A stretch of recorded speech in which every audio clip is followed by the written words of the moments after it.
છોકરાને હજી સેવા નથી હાલતી એમ પણ મોદી થઈ જાય ઘણીએ કરી બાપા એવું અને એમને ઘરથી હો વૈસલ દીકરા બહુ સેવા કરે હાલે કો હોય કે દો બાર ના બાપા એમ તો સારું કહેવાય લ્યો ખરેખર તમારા ભાગ્ય સારા છે તમે આટલી ઉંમરે બી હજી આમ બોલવાનું બીજાથી જાવ એકદમ ટાઈટ છો એમ હજી છોકરાને માણા ભેળું છે હો અને ઓકે ઓકે કમ્પ્લીટ ભળાય આયા એક વર્ષે બરોબર અને આમ ચાલવાનું બીજું કમ્પ્લીટ એમ ખરેખર તમે ખૂબ કરી ગયો હા અને મંદર ને શંકરે તો ઓહો તો ખરેખર બાપા સારું કહેવાય ને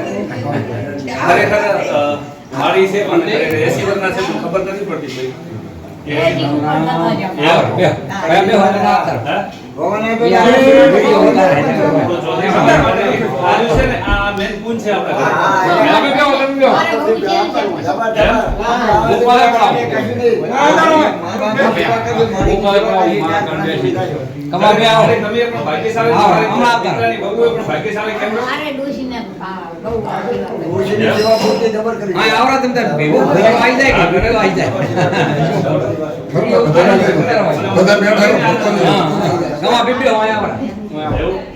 આટલે ઉંમરના દાદી કદાચ આવા બોલતા હાલતા એકદમ આમ હાકતા કરે એટલે બહુ સારું કહેવાય આવ તંદુરસ્ત સારું છે ને મોટો થાય તો હારો શરીર હારું તમે કોક હાકતો કરો તો અમર કેવા બીએ ને કે ભાઈ હજી મારી બેઠા રહી લે ભાઈ જોઈ બોલશું અને તમે નહીં બોલો અમને શું ખબર પડવાની છે હે એમનું અનાજ સારું હતું ઘી દૂધ બધું તમાર વખત કારણ કે હરેક છોકરીના ઘરમાં એક આવા દાદી હોય ને તો ખરેખર આ દુનિયાથી ગેરમાર્ગે જાય છે ને એ ન જાય કારણ કે અત્યારે શું છે અત્યારની બહેનો ઘણી બી અવળા રસ્તા જા આપણે કદાચ એને લઈને ટીકા ટિપ્પણી ના કરી શકીએ પણ તમારા જેવા એક દાદી જો ઘરમાં બેઠા હોય ને તો ખરેખર કોઈ પણ દીકરી ઘરમાં શું કરે છે ને એને થોડી ડર હોય 85 ખમણ આવે ને હા પણ આપે ને કેમ ના આવે શિખમણ આવે ને અરે શીખમણ આવે ને દીકરી છોકરાની દીકરી હોય તો બી એને એવું લાગે પણ એમાં એક છે કે તમે જાગૃત બનો સમયસરની વાવણી એટલે બેન ના કરી ભાઈ ના કરી સમયસરની વાવણી 100% એને રોકટોક ના રખાય હા. ઉંમરની ભૂખ છે ને હા અને તો ગાભેલી ગયા કે લાડવા ખાવા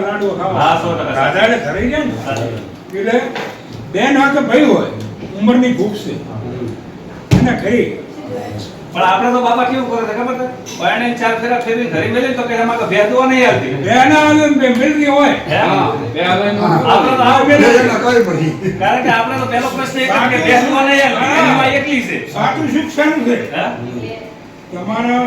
બે યુગલ ભેળા બેહે સાચું સુખ એના માળામાં બેહે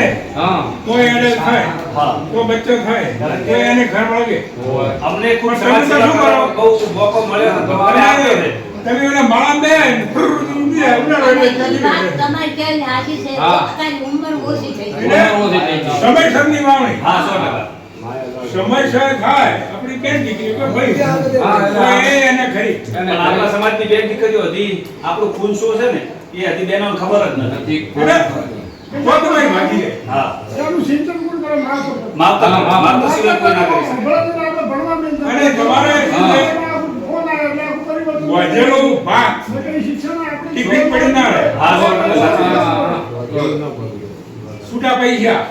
ગમે ના રોકડે બરોબર એટલે તમે જે ઘરનો સંસ્કાર છે ને છોકરું સંસ્કાર આવે રૂપિયાની આવક આવશે ઓટોમેટિક જ છે મારી જોડે અને મજા બધું બધું એટલે મારી પણ બોલ્યા ને તો અંદરથી એમ કે એમને ઉતરી ગયો કે ભાઈ આટલી ઉંમરના બી આપણી સમાજની અંદર માળીઓ બી આવા તાકાતદાર છે તમે આ ગમે ગીતા મહાભારત ગમે તે વાંચો આ સંત મહાત્માનું કહેવાય કે સંસાર હોય આપણા સંસાર કૃષ્ણ જે આદિનું સરસ્વતી માતા લક્ષ્મી માતા રહે છે આ તો અને તમારી જોડે છોકરો ડાયા સંસ્કારી હોય એ જીવન સુખી ના થાય છોકરા નવ છે મજૂરી તો કરવી જ પડે. એટલે લોકો જૂઠું નહીં બોલે આનાથી બીજું મોટું જોવે શું આપણે જૂઠું ના બોલવાનું. આનાથી બીજું જોઈએ શું જૂઠ બોલી પેટ ના ભરવાનું હા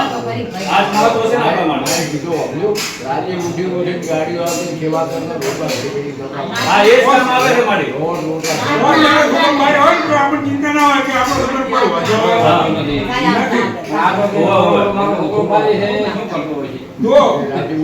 રોગ થાય ખાવું નહીં કલશ થાય બોલવું નહીં દેવું થાય ખર્ચવું નહીં અને પાપ થાય કે ન 100% સાચી વાત છે બિલકુલ સોના 100 વર્ષ જીવે. પણ આ ખોટું કરે સોમતી વાળો મોણો હોય 100 વર્ષ જીવે. આ ખોટું કરે ઉતાવળા પાછા. શું કરવું એમ કહું. ઉગતા ઉજમાં કરી ની આશા ના હોય. ભગવાને મનખા કરાનો હા, બરાબર. મોત કરો. આ ઓલા ઘૂંટણ શું કરવું? અને ભાગમાં તો કોઈ જાય. કિસ્મત કોઈ લેવાનું ના નથી. ના કોઈની માની તાકાત નથી એમ. અમે તો જો હાલો.